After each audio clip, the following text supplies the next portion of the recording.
Hi dears, എല്ലാവരും happy അല്ലേ? Welcome to our channel. നമ്മളിപ്പോൾ എവിടെയാണെന്ന് മനസ്സിലായോ? പാലക്കാട് കോട്ടയിലേക്കാണ് നമ്മൾ പോകുന്നത്. ഇവിടെ പാർക്കിങ്ങിന് വിശാലമായ സ്ഥലമുണ്ട്. ഇത് വാടിക, കുട്ടികളുടെ കളിസ്ഥലം. ഇത് ടിക്കറ്റ് കൗണ്ടറാണ്. കോട്ടയ്ക്കകത്ത് പോകണമെങ്കിൽ ടിക്കറ്റ് എടുക്കണം. കോട്ടയ്ക്ക് ചുറ്റും മോർണിംഗ് വാക്ക് അല്ലെങ്കിൽ ഈവനിങ് വാക്കിനുള്ള വഴിയാണ് ഈ കാണുന്നത്. മൈസൂർ രാജാവായിരുന്ന ഹൈദരാലി പണി കഴിപ്പിച്ച കോട്ടയാണിത്. ആർക്കിയോളജിക്കൽ സർവേ ഓഫ് ഇന്ത്യ ആണ് ഇപ്പോൾ ഇത് സംരക്ഷിക്കുന്നത്. ഇന്ത്യയിൽ തന്നെ ഏറ്റവും നന്നായി സംരക്ഷിക്കപ്പെടുന്ന കോട്ടകളിലൊന്നാണ് ഈ പാലക്കാട് കോട്ട. അപ്പോൾ നമുക്ക് കോട്ടയ്ക്കകത്തേക്ക് പോവാം.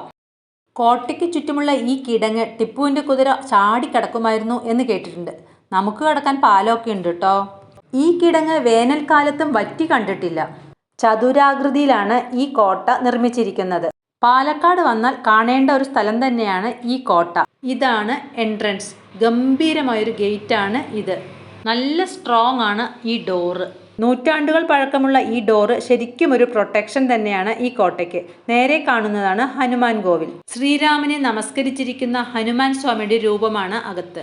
ഗജലക്ഷ്മിയും ഗണപതിയും ഇവിടെ ഉണ്ട്. കാലത്ത് 6 മണി മുതൽ 12:30 വരെ ഈ ക്ഷേത്രം തുറന്നിരിക്കുമെന്നാണ് അറിഞ്ഞത്. ഇവിടെ നല്ല കാറ്റുണ്ടെന്ന് മനസ്സിലായല്ലോ. ആ ചെടി നോക്കൂ.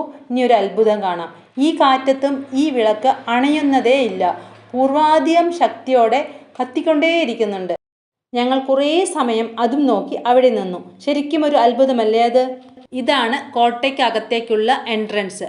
ആ ടിക്കറ്റ് ഇവിടെയുള്ള ഗേറ്റ് കീപ്പർക്ക് കാണിച്ചു കൊടുത്താൽ മാത്രമേ നമുക്ക് അകത്ത് കടക്കാൻ പറ്റുകയുള്ളൂ. ഉച്ചയ്ക്ക് 12 മണിയായിരുന്നു സമയം. നമ്മൾ കാഴ്ചകളെല്ലാം കണ്ട് അവിടെ നിന്നും ഇറങ്ങി. ഹനുമാൻ ക്ഷേത്രത്തിനടുത്തുള്ള ഈ ഉയരം കൂടിയ സ്ഥലത്താണ് പണ്ട് രാജഭരണത്തിനനുസരിച്ചുള്ള കൊടികൾ ഉയർത്തിയിരുന്നത്. വെയിലിന് നല്ല ചൂടുണ്ട്. ഐസ്ക്രീമോ ജ്യൂസോ എന്തെങ്കിലും ഒന്ന് കഴിച്ചേ തീരൂ.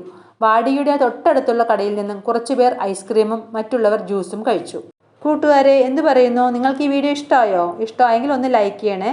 നിങ്ങളുടെ ഫ്രണ്ട്സിനും ഫാമിലിക്കൊന്നും ഷെയർ ചെയ്യാൻ മറക്കരുത്.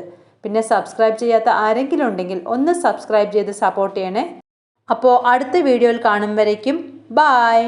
Thank you for watching.